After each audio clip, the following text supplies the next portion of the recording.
Forsyth to control. Entering cyclotron pit.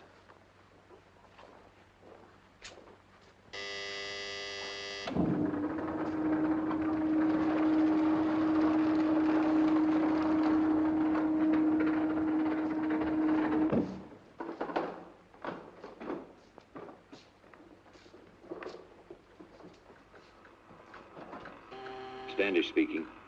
Bring up the pile to 1,000 kilowatts.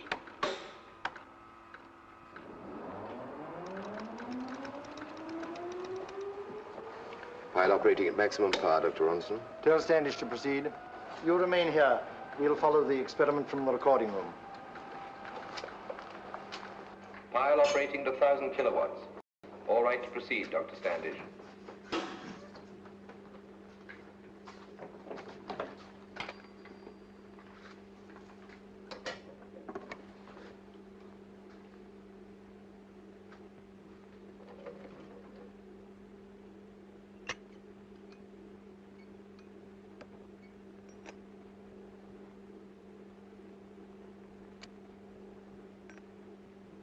Forsyth to control. Proceeding on schedule. We are ready for the canister now.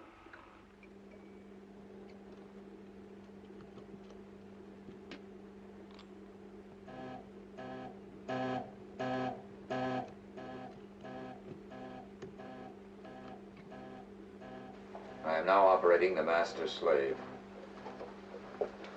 I'm removing capsule X from the canister. Holding the capsule in my right. No glare. I'm now pouring the bead into the dish.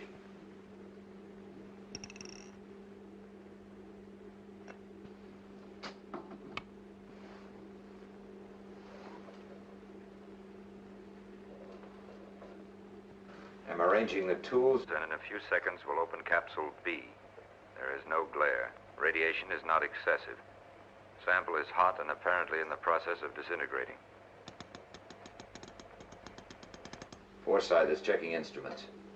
Gamma reading nil. Standish is about to open capsule B. Canister is open. I'm removing capsule B. Sample is exposed. Glare developing. Gamma developing rapidly. 9-5. 10. 10-5. Gamma 11. Capsule X is reacting. Am combining X and B. Gamma developing rapidly. Much glare. A reaction has begun. The heat will affect their instruments.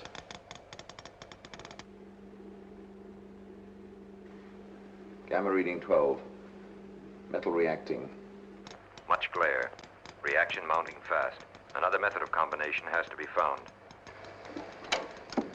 Ronson to Cave. Stop the reaction and cease experiment.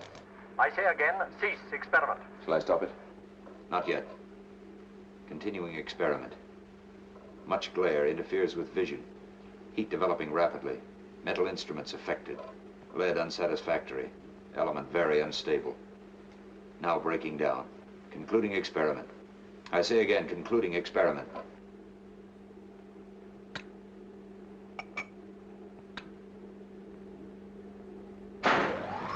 Damping X and B. Start blowers.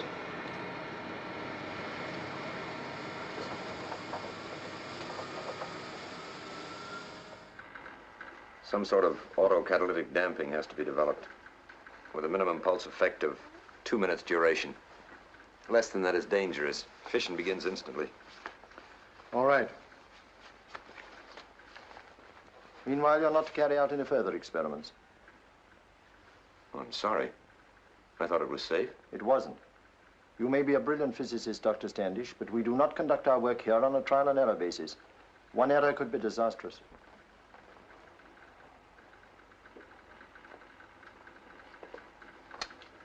You'll give me a chemical analysis? It'll take 2 or 3 days.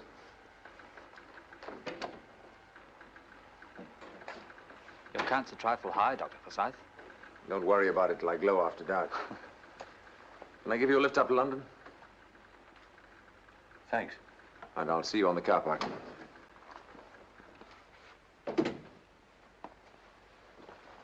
Roger, I'm worried about Standish. I think he's due for arrest.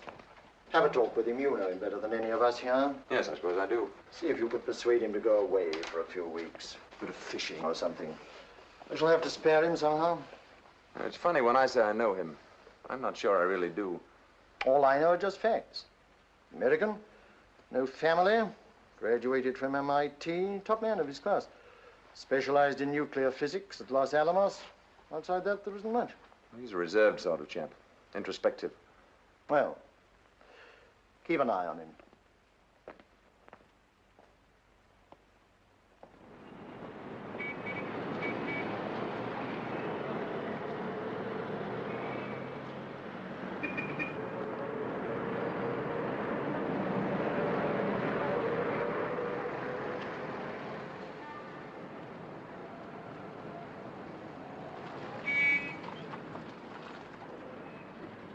Thanks for the ride, Roger. Looks like rain.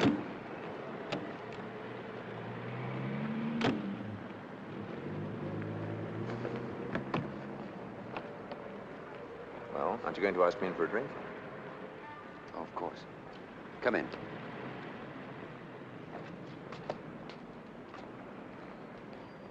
This is very elegant. I didn't know you were so frightfully rich. I'm not. A distant relative of mine, a man named Pettigrew, left it to me. Years ago, it belonged to an ancestor of mine, also an American.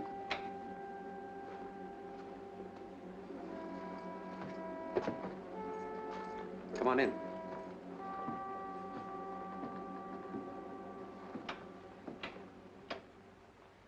Well, Pettigrew didn't do much modernizing. Oh, no, he left it just as he found it. Aside from electricity and plumbing, it's just as it was 200 years ago. It's the only one left in the square. It's very grand. Beautiful. But living all alone here, It's wonderful. I'm sorry. It'd give me the willies. Take off your coat.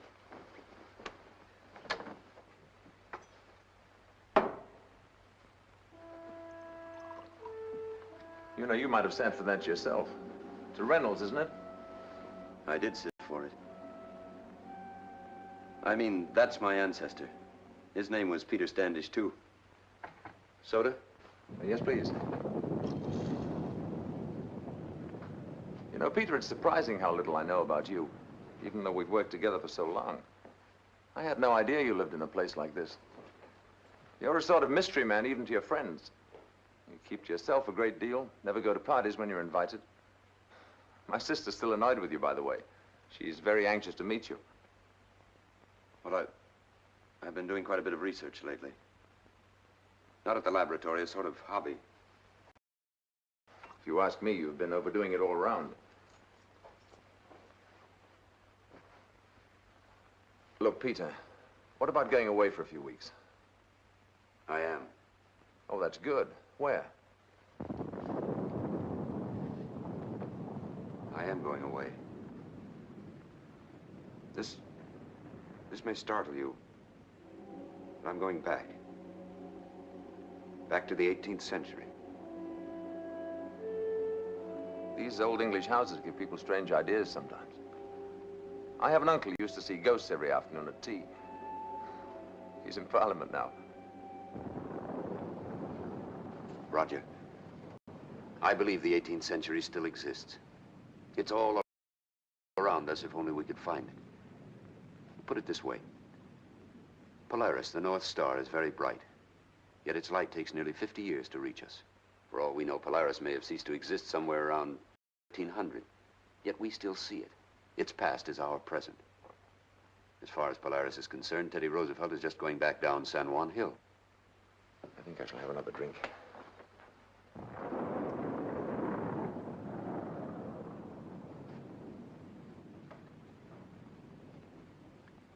Henry James expressed it like this. You're on a winding stream in a boat. You watch the banks as they pass.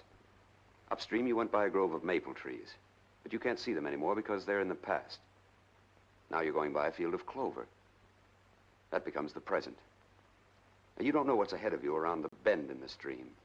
Maybe wonderful things, but you won't be able to see them until you get around the bend. Into the future.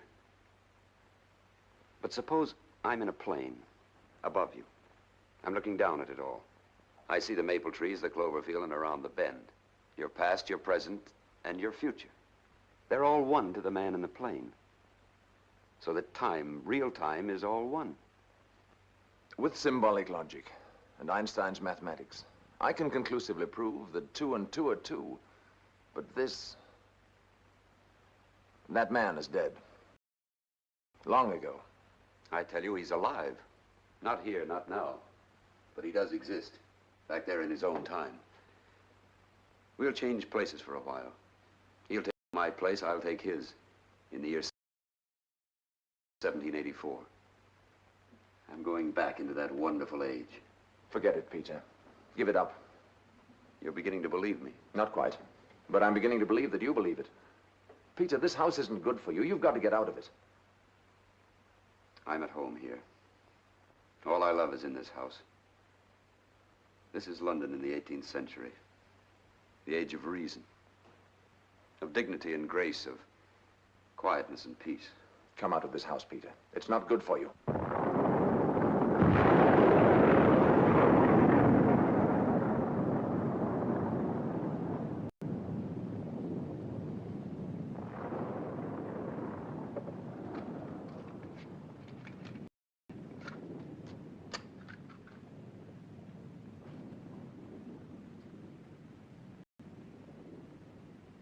Come upstairs.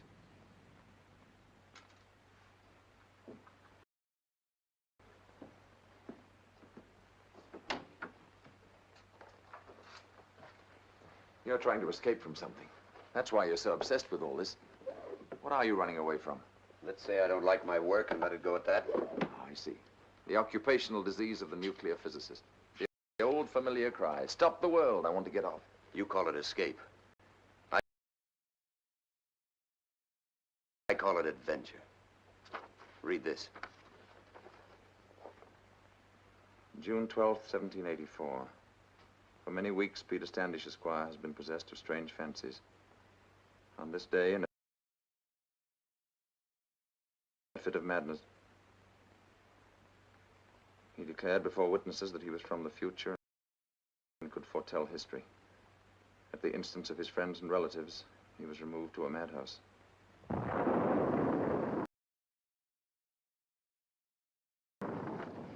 It was in the diary of Peter Standish. I found it here in the attic. It's what started me thinking about all this. You see, Roger, Peter Standish never went to that madhouse. A few days later, he was declared normal again. He married Kate Pettigrew. They had 2 children, and he died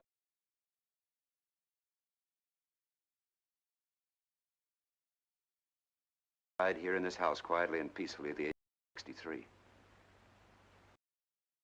The man who said he was from the future and could foretell history, the man who was committed to a lunatic asylum, was another Peter Standish. Me. Look, Peter, drop it. I've no choice. It's already happened long ago. It's all here.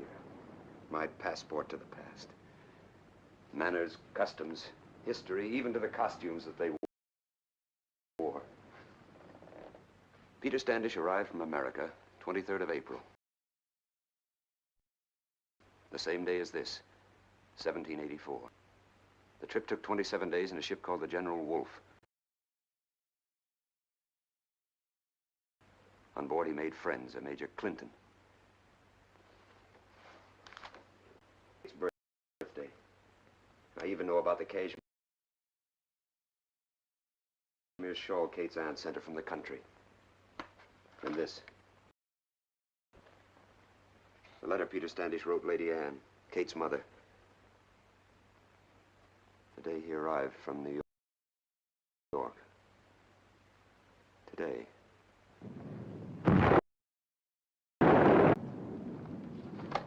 Like this stone.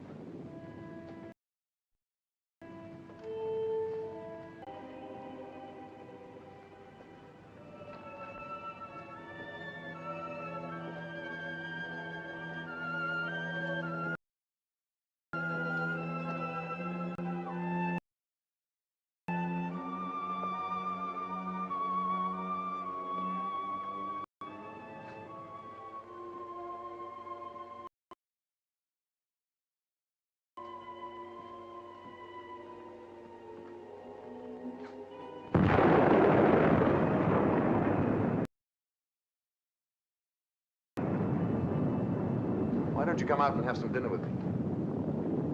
No, thanks.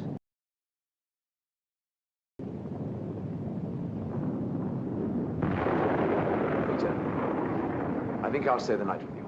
No. Thanks, Roger.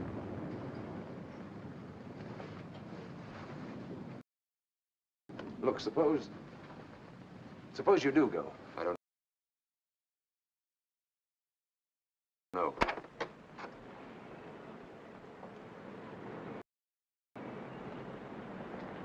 How do you get back? Do you get back? I don't know. Today, what does he do? I find his language odd at times. Some of the words he uses are completely new to me. Must be some explanation. There is. What is it? You said there was a clap of thunder just before he entered the house. Mr. Throssell, I must ask you to remember. Oh, Good evening, Lady Anne. Cousins, Mr. Throssell. I hope I haven't delayed dinner. I mean, supper. Dinner is what you call the midday meal, isn't it? yes, indeed. And what do you call the midday meal in New York? Or lunch. I hope you've been enjoying your visit here, cousin. Oh, every minute of it. Thanks to Tom here, he's taken me everywhere. I'll take you to the races tomorrow, if you'll tell me which horse is going to win. Oh, no, not tomorrow. You haven't forgotten that you promised to let Kate and me watch Sir Joshua paint your portrait. No, I haven't forgotten. Supper is served, the lady. Thank you.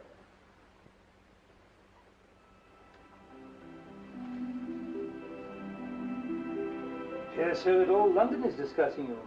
They say you foretold Mendoza's victory over the pugilist Jackling.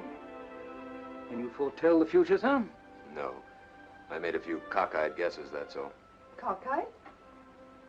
It's an American word, Kate. We're developing a new language over there. So I have heard. You must instruct me in it. I shall paint no more today. But Sir Joshua, the sitting has just begun. Something in the face eludes me. The eyes, they're very strange. They're beyond all my experience in human nature. I cannot catch the expression.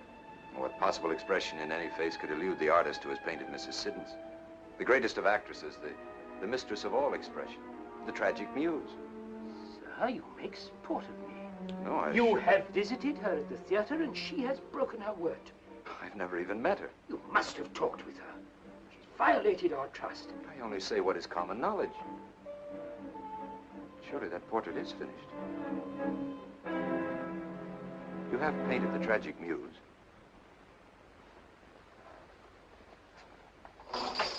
One sitting. Preliminary sketching and nothing more. And the knowledge of it was confined to Mrs. Siddons and myself. Oh, but surely it must have been known that... Even Mrs. Siddons did not know that my title for her portrait is to be the tragic muse. It was known only to me. And to the devil. Miss Pettigrew, I'm no longer in a mood to continue the portrait of your cousin. I doubt me if I shall ever be in the mood. You may leave in your own time. Good day to you, sir. Go after him, Peter. Reason with him. You seem to have expected this, cousin. You knew it would happen. No. But since it has, I'm not surprised. Painters have good eyes. I wonder what Sir Joshua saw in yours. Made him afraid of you.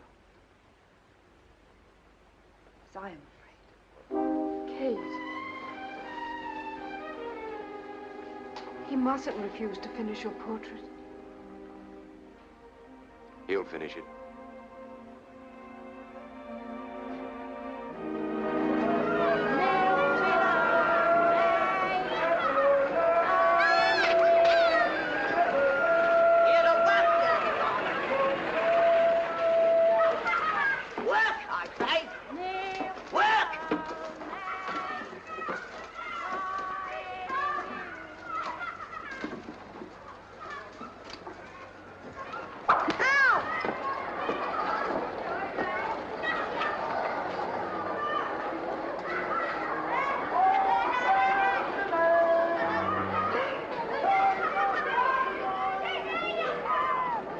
Arms, sir. Arms, fine gentlemen. Arms for a poor sailor. Lost me leg fighting the French. Arms. Arms, fine gentlemen.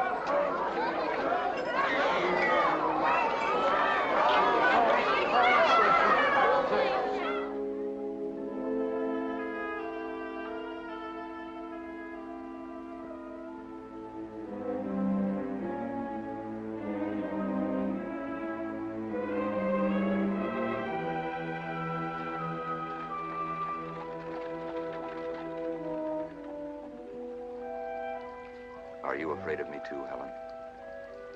Oh, no. That is, not afraid. I couldn't be afraid of someone I'm sorry for. Sorry? Yes. Because you're unhappy with us. You feel so strange here. Yes, I do.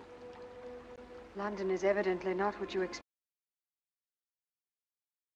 expected it to be. Not at all what I expected. I can't imagine what America is like. But I suppose everything's different where you come from. Very different. You wish you were back with your own people. I wish I could help you. But you do. Believe me, Helen, if it weren't for you, London would be unbearable. When all this gets to be a nightmare, there's peace only when I think of you. Because you're not like the others. You're real to me. And I'm Kate's sister. A pretty sight, is it not? This is unlike you, Kate. Our cousin does but pay his respects, to which no one can object, as the whole town knows he's promised to you. Can you think me jealous, Mom? It is not that, believe me.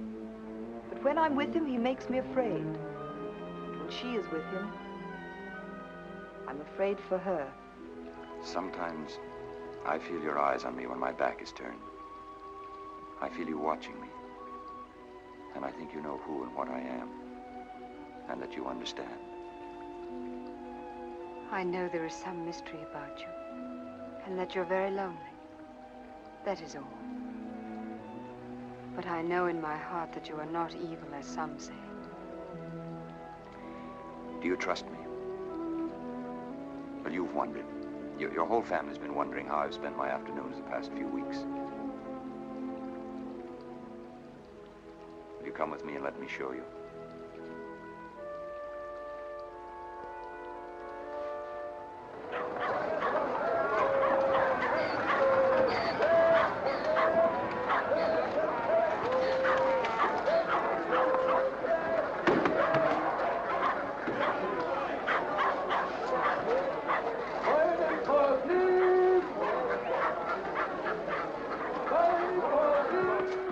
I'm early today, Jacob. We won't be here very long. Mr. Standish, I have considered the matter carefully. I believe our arrangement should end. Why? That is, the Bow Street runners. If they discover what you're doing here. You've been inside, haven't you? I told you to keep out. Please, Mr. Standish, it was only curiosity. Well, curiosity will be your undoing, Jacob. Now that you've been inside, which are you more afraid of? Me or the Bow Street runners? You, sir. Well, let's have no more talk of ending our association. I assure you there's nothing to be afraid of, once you understand it.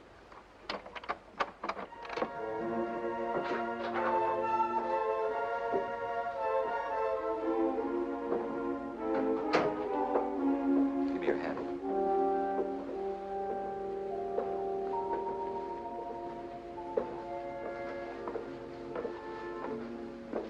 Wait here.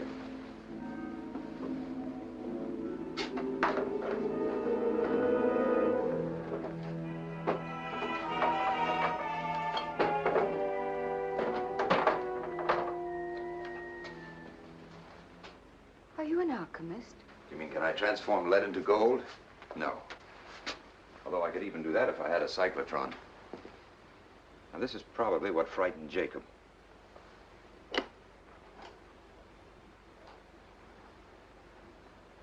It burns. It's harmless. See? Well, here's something might amuse you. You're not frightened?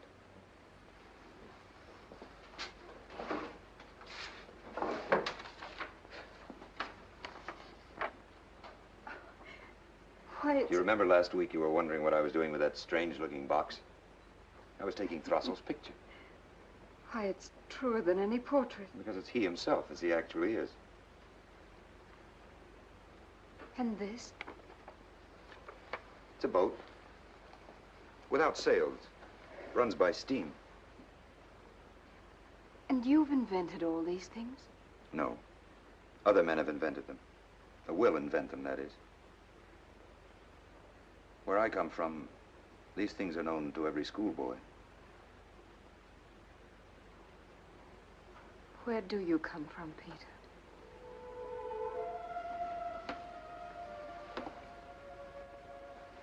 I come from the future, Helen. Nearly 200 years in the future. I can't explain it to you even with the knowledge of my century. Some warp of time and nature. It's never happened before. It may never happen again. But I'm here. Then it's true.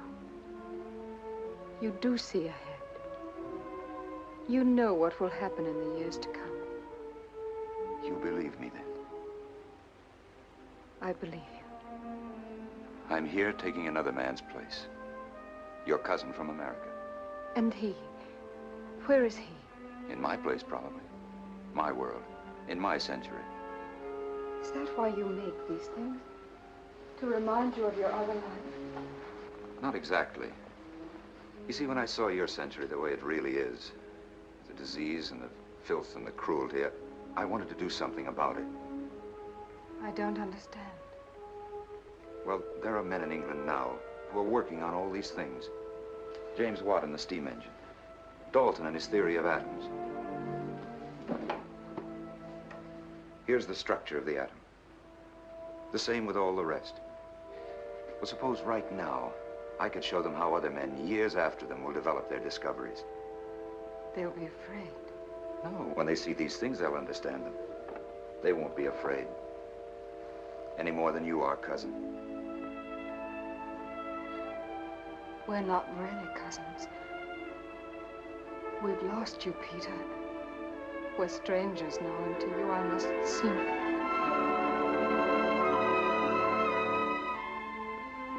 To me, you are the only real beauty in this ugly century.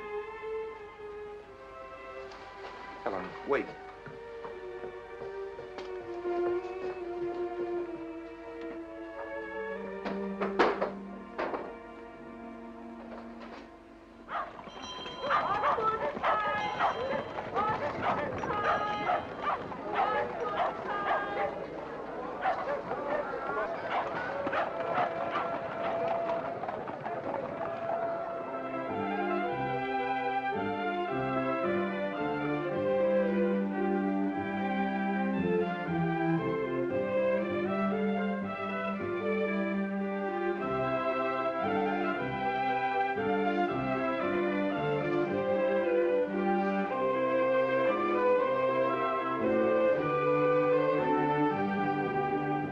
Why do you not dance, Mr. Throstle?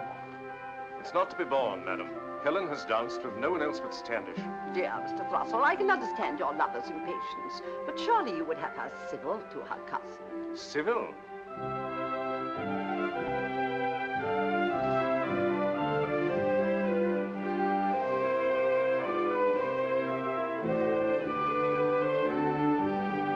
See how she looks into his eyes. The most passionate civility. If you mean what I think you mean, and I think you do, there's a sentiment, sir, best expressed at the punch bowl. Precisely my destination, madam. Your servant.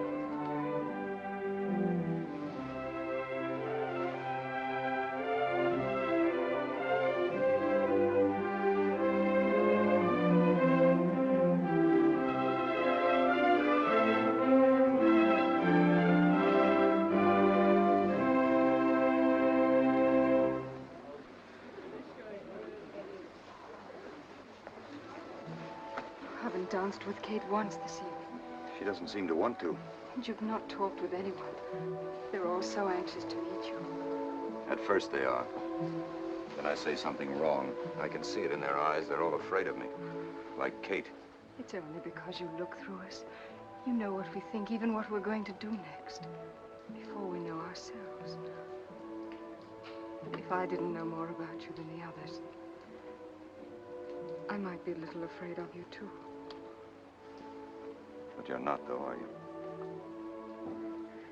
Talk to people. Make friends with them. Be gentle with them as you are with me. You must dance with Kate. People expect it. I've asked her several times. Ask her again. But I have again and again. Just once more, then. I'll bring her to you.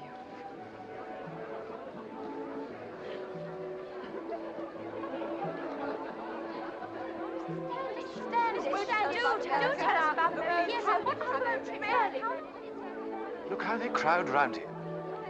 Look at the way he talks, the airs he puts on. It's a levee, begad. A levee. If your cousin remains very long in London, he'll become the fashion. Oh, that brutal fellow the fashion. Yikes. Why not? It would be very pleasant if men were to act like men again. Your Grace will be the first to applaud, I'm sure. There's one habit of his which will never become the fashion. Every morning, 2 serving maids have to carry buckets of hot water up flights of stairs for him to wash himself. Washes himself? All over? Every morning. All over, every morning? The man could wash his skin away. Perhaps Americans find bathing more necessary than other nationalities. A glass of punch, cousin? Thank you. It hasn't always been an eccentricity, Thrussell. You admire the Romans, they bathed every day. Only when they became degenerate, sir, the virile fathers of the Republic. Or as dirty as you, I've no doubt. Miss Kate, will you bear with my clumsy steps for this dance? Forgive me, cousin. My hand is engaged for this dance. Delighted, Miss Kate. And may I have the honor, Miss Helen? If only as a reward for my patient devotion.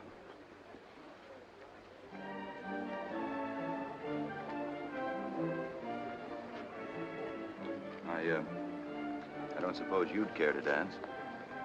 Bless me, is that another American custom? Standish? Mr. James Boswell. Oh, your servant, sir. I come as the honored messenger, sir, of the Duchess of Devonshire. I am to fetch you, at her gracious request, to converse with her and Dr. Johnson. You mean to try my wit, I dare say? I believe, sir, that a conversation piece between yourself and Dr. Johnson would be well worth hearing. Care to come along? No, thank you. He'll make a fool of you, sir. I have no desire to provide a target for Dr. Johnson's epigrams. Perhaps I may have 1 or 2 he hasn't heard yet. I shall be very happy here with my friends.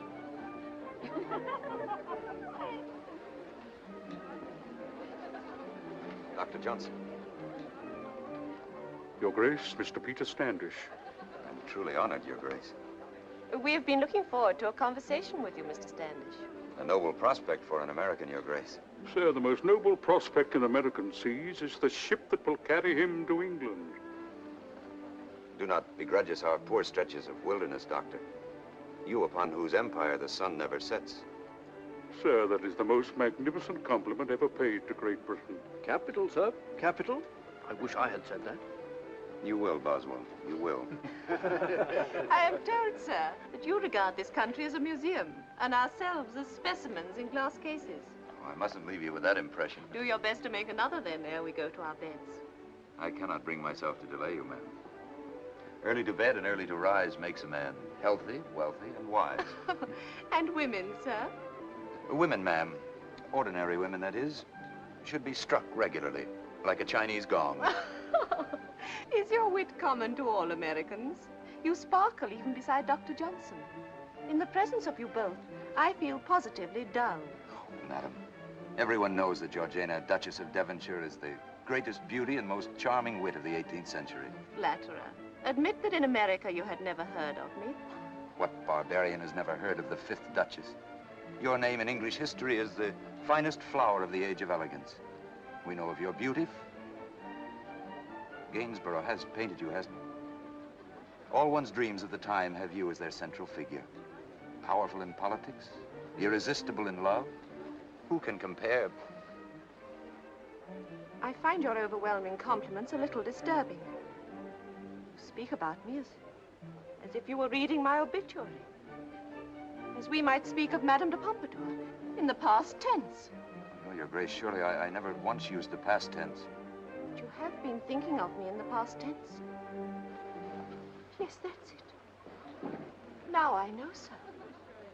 You spoke about me as if I were already dead. Did so want to make an impression.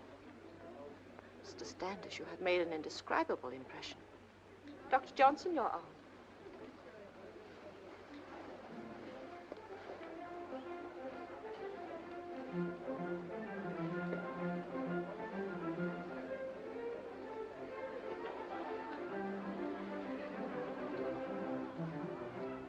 Sir, a word with you. Perhaps I know the word you have in mind, Throssell. Jealousy? I speak of Miss Helen, sir, the lady to whom I offer the devotion of a lifetime. Oh, come, Throssell, you're not yet 50. I advise you not to offer a young lady the devotion of a lifetime until you're over 70.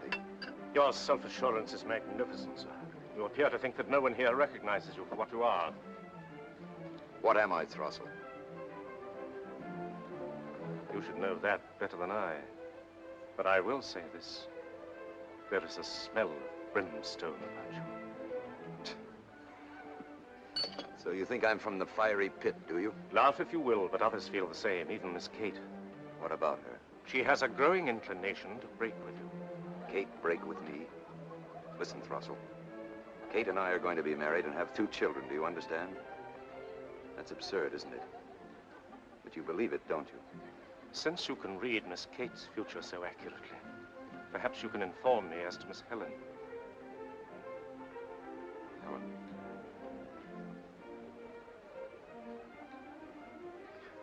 Don't you realize it's a joke, Throssell? I don't know anything more about the future than you do.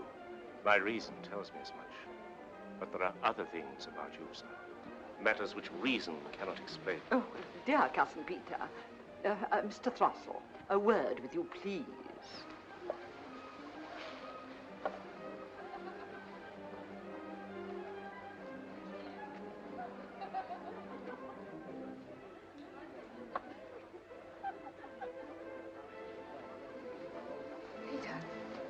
What did you say to the Duchess? She's most upset. So that's the reason for the family gathering. I only tried to dazzle her with some famous epigrams. You seem to have dazzled her thoroughly enough. She's frightened half to death. And you? Still not frightened.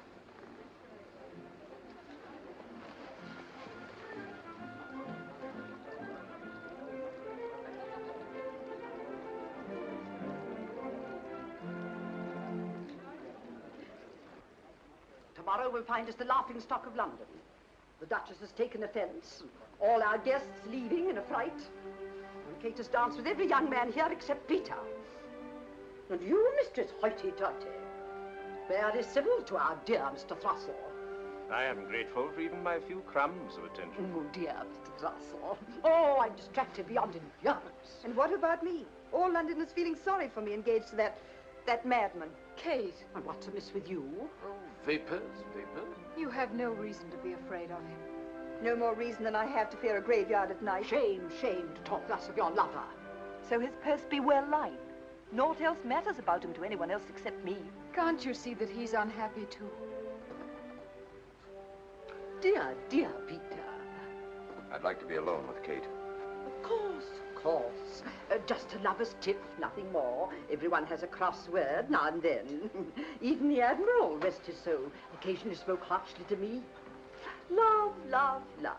And you young rake, you haven't yet asked Miss Barrymore to dance. She'll not dance with me. She has money.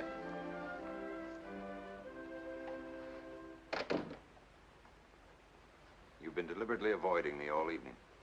You've not been avoiding my sister, sir. That fellow Throssell's been upsetting you. I know what he's been saying. I don't doubt it. A lot You of know what he said. You know what I'm thinking now. You know what will happen next. You know things no mortal man should know. I can't blame you for being upset. It's mostly my fault. Forget tonight. Go to bed. You'll be yourself in the morning. I'll not be here in the morning. I will not return to this house while you're here. And as for our understanding, you may consider it ended. Kate, you mustn't break our engagement. You can't do that. It didn't happen that way. How smugly you say it. So you think there's no limit to your power over women? They all press after you, don't they? But no woman will dance with you twice or stay with you alone in a room except... Helen, I've never been so afraid of anything in my life as I am of you. We are going to be married, Kate. I was afraid to look into your eyes. But now, look into mine and tell me that you love me. If you believe that I can see into the future, then believe this also. You will marry me. In God's name, go back to America. If that's where you come from.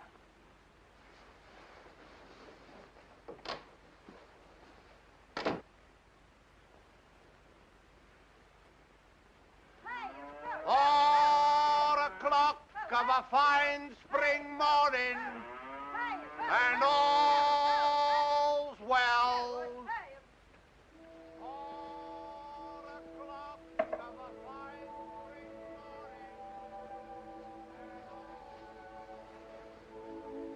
Kate has broken off with me. She's left for our house in the country.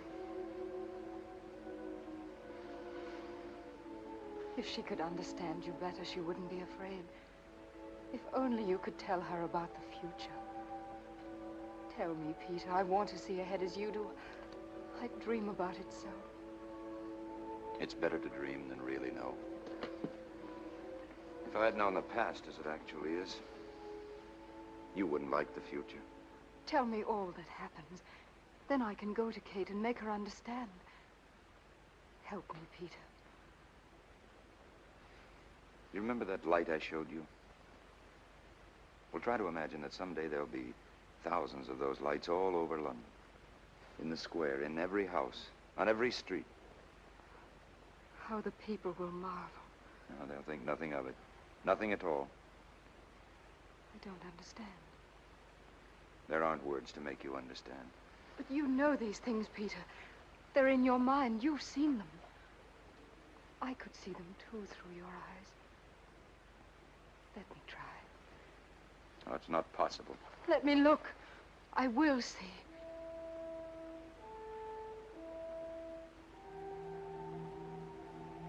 Peter, I'm beginning to see. Your house. The drawing room. Blazing with your magic lights. Two men talking. They're dressed so oddly. One of them is you. And on the wall, your portrait. Finished, just as you said it would be. Sunshine, white clouds, 3 huge machines. They rise into the air. Airplanes. Men travel in them. Below them, water. The ocean. A huge ship. No sails, no masts. And there, a great cluster of towers. They climb into the clouds. A city across the sea. It's beautiful.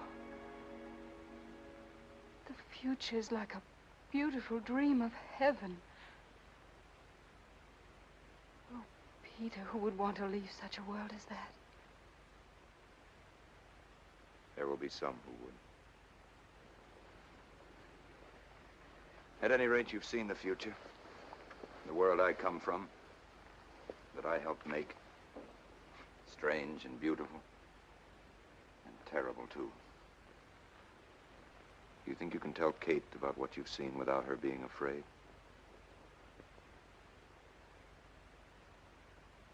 I can't tell her either. You've told me. Only because something happened that wasn't meant to happen. I've fallen in love with you. I've loved you since the first moment I saw you. You know the future. What becomes of us? What is my future? I don't know. All the others, yes. I know everything about them until the day they each die, but not you. It's as though you never existed. But I do exist. And only for you. Now, in the future, and always. I loved you, Peter, before you came here. I dreamt of you long ago. I saw you, Peter, as clearly as I see you now, coming down a stairway toward me with a candelabra held high. Now you're here. And all the years until the end of time belong to us. We two alone.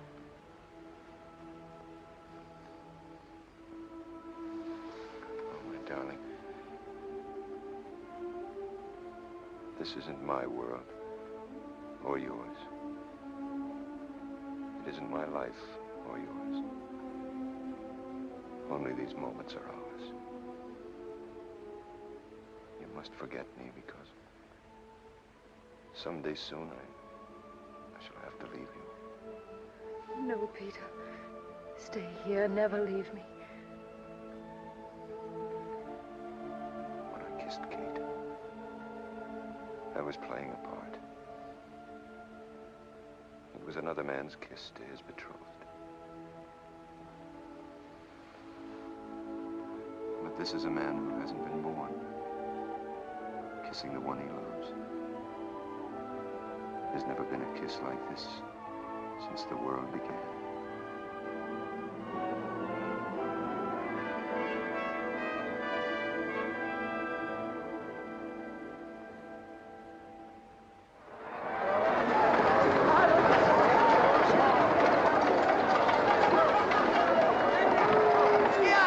Where do you think you're going? Bedlam Lunatic Asylum, where you ought to be. You mind your word. Don't get too near them. They're all as mad as antlers.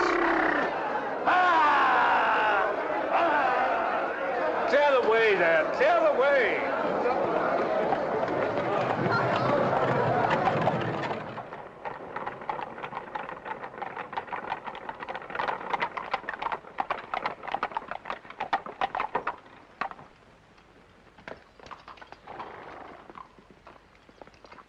Mr. Thross, we haven't seen you for a week. I have been with you in thought. You've been traveling. Was it a far journey? I will travel further, and with pleasure, on the errand that brings me here. Your servant, sir.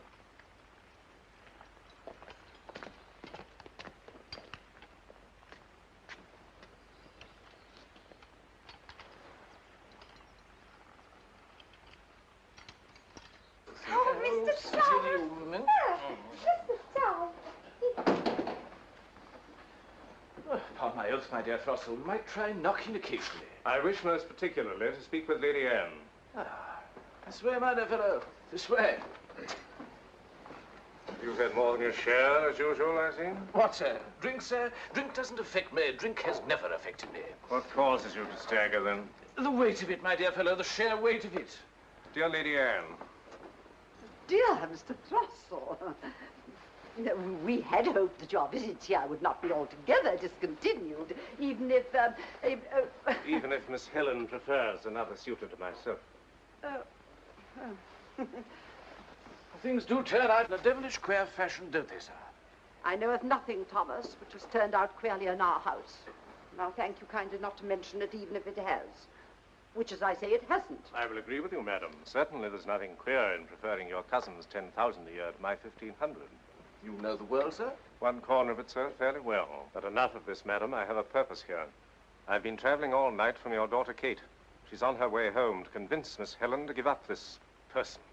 Give up 10,000 pounds? Because I cannot control your actions, Mr. Throstle. I shall be very pleased to see Catherine, if only to put her under constraint. I'll have the leeches to her, sir. Straps, confinement. And if there's worse, she shall have it.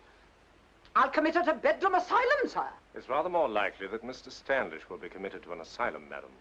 At this very moment, the Bow Street magistrate is examining into his affairs in Shepherd Market. What affairs, sir?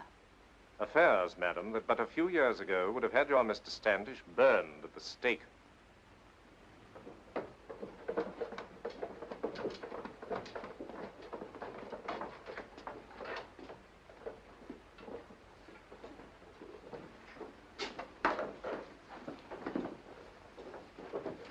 What's this? A distillation of some kind?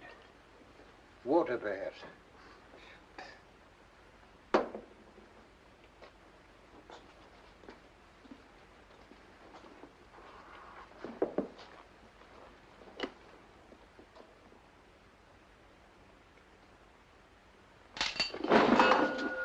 Destroy everything before it destroys us.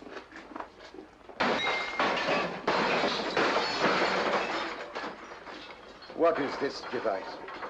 I don't know, sir. He used to touch it with one of those and it made a noise, that's all I know.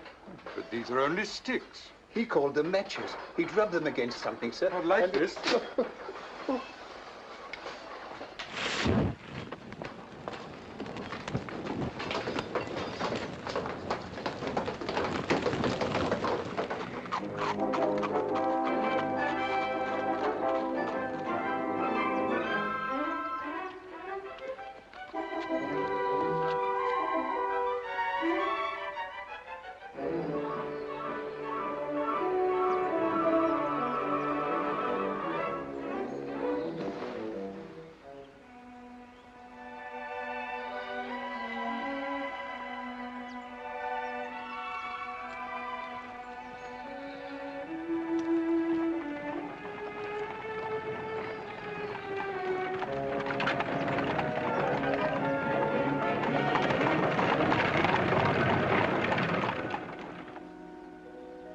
This is the quietness and peace I long for.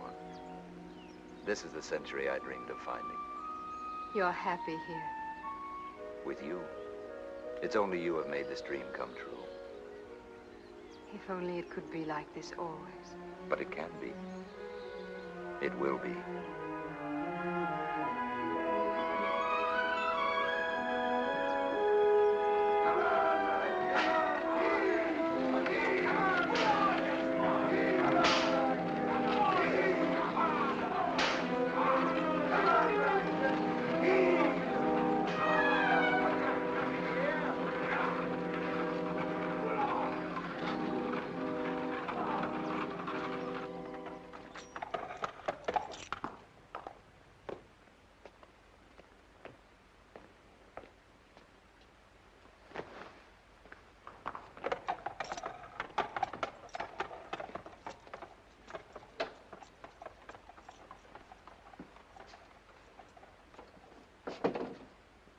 Mr. Standish, sir, I hold a warrant from the Secretary of State for the Home Department.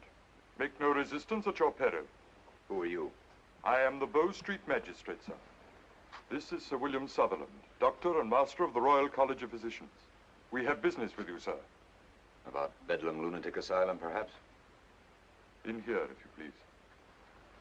This is not for you to hear. You know what it is, what they want. I've been expecting it.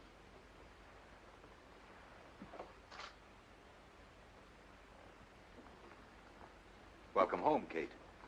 Greetings, Mr. Thrussell. You wear your triumph well. Virtue shall triumph, sir, not I. Your cousin and this gentleman have presented a petition that you be confined in a lunatic asylum for the remainder of your natural life. I must ask you to formally identify Mr. Standish. Is he the man? He is.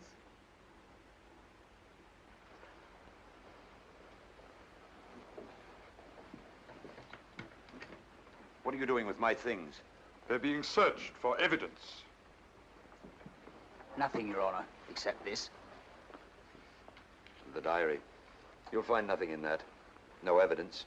No real evidence. An unguarded statement here and there. A few lucky guesses about the future. These are not sufficient grounds for accusing me of madness. Sir, any court in the world would accept your establishment in Shepherd Market as evidence of madness, and worse. What do you know about my place in Shepherd Market? Your infernal laboratory and all it contained has been destroyed. Sir William, could I have a word with you alone? May I suggest that you might prefer to wait in the hall? I shall not keep you long. As you wish, Sir William.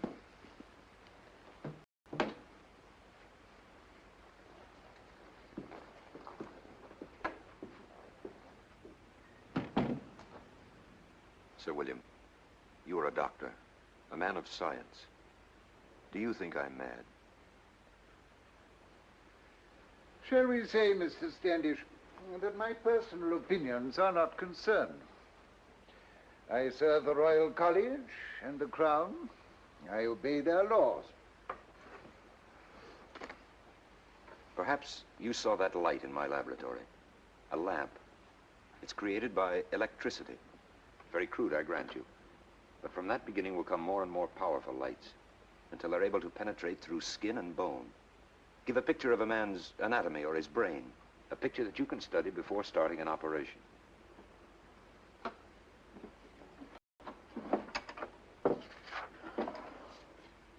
And that's not all by any means. There's a drug called chloroform. It renders a person unconscious in perfect safety so that a surgeon can remove a gangrenous limb or perform an abdominal operation without pain. Chloroform, you say?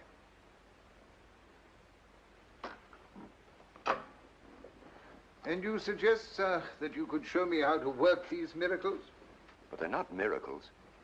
In my time, every child has heard of X-rays. Very interesting, Mr. Standish. Sir William.